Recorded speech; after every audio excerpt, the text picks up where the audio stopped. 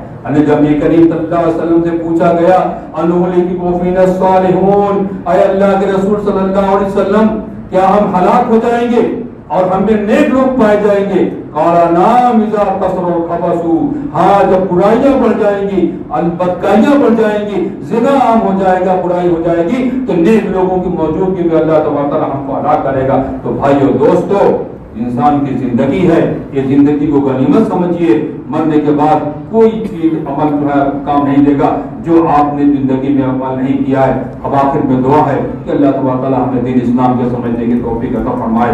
وآخر دعوانا الحمد للہ رب العالمین۔